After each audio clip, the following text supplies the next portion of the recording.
Kebodohan seringkali dianggap sebagai kekurangan pengetahuan, tetapi sebenarnya ia lebih dekat dengan ketidakberpikiran atau gedangkan losikait. Dalam konteks ini, seseorang mungkin memiliki kemampuan untuk berpikir, tetapi memilih untuk tidak melakukannya. Ini adalah bentuk kemalasan intelektual yang berbahaya. Ketidakberpikiran ini dapat muncul dari berbagai faktor, termasuk tekanan sosial, ketidakpuasan pribadi, atau bahkan ketakutan akan perubahan. Dalam masyarakat yang mendorong konformitas, individu seringkali merasa lebih nyaman untuk mengikuti arus daripada mempertanyakan atau merenungkan ide-ide yang ada. Kebodohan kolektif dapat terjadi ketika sekelompok orang memilih untuk tidak berpikir kritis. Mereka mungkin terjebak dalam rutinitas dan tradisi yang tidak lagi relevan, tetapi tetap dipertahankan karena ketidakmauan untuk mengevaluasi kembali nilai-nilai tersebut. Dalam konteks ini, kebodohan bukan hanya masalah individu, tetapi juga masalah sosial yang dapat menghambat kemajuan dan inovasi. Mentalitas dangkal dampak dari ketidakberpikiran adalah munculnya mentalitas dangkal. Individu yang tidak mau berpikir kritis cenderung hidup dengan mengikuti apa yang telah ditetapkan oleh tradisi dan norma-norma lama. Mereka tidak mempertanyakan keadaan di sekitar mereka, melainkan menerima segala sesuatu secara buta. Mentalitas ini berbahaya karena dapat menyebabkan stagnasi dalam pemikiran dan tindakan. Ketika masyarakat tidak mampu mempertanyakan atau mengevaluasi keadaan, mereka akan terjebak dalam siklus kebodohan yang sama. Ketika keadaan di masyarakat menjadi busuk dan korup, individu-individu dengan mentalitas dangkal ini akan ikut terjerumus ke dalamnya.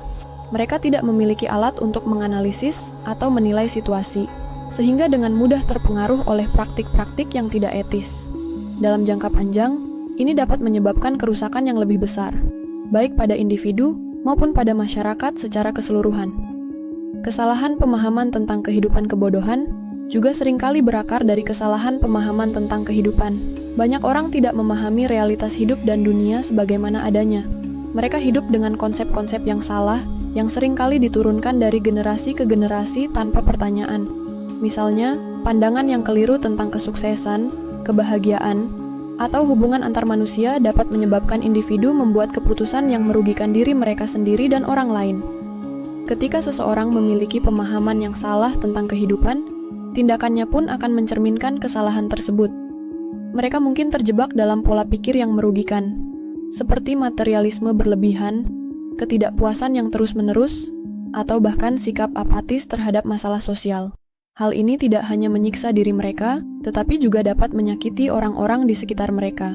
Dalam konteks yang lebih luas, kesalahan pemahaman ini dapat mengarah pada konflik, ketidakadilan, dan ketidakpuasan sosial.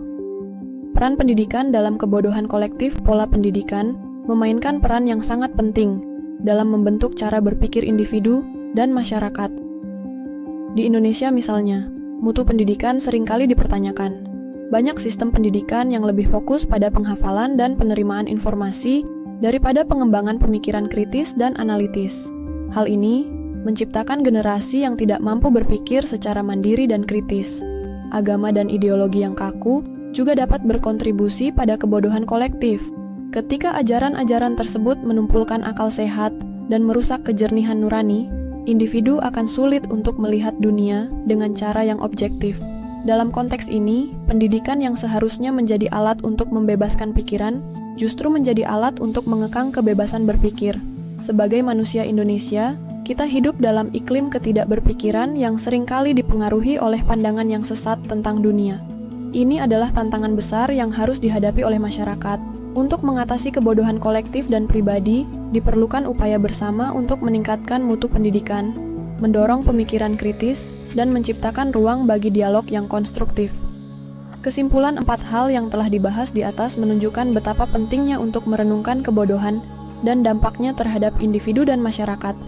Kebodohan yang berasal dari ketidakberpikiran, mentalitas dangkal, kesalahan pemahaman tentang kehidupan, dan pola pendidikan yang tidak memadai dapat menciptakan siklus yang sulit untuk diputus.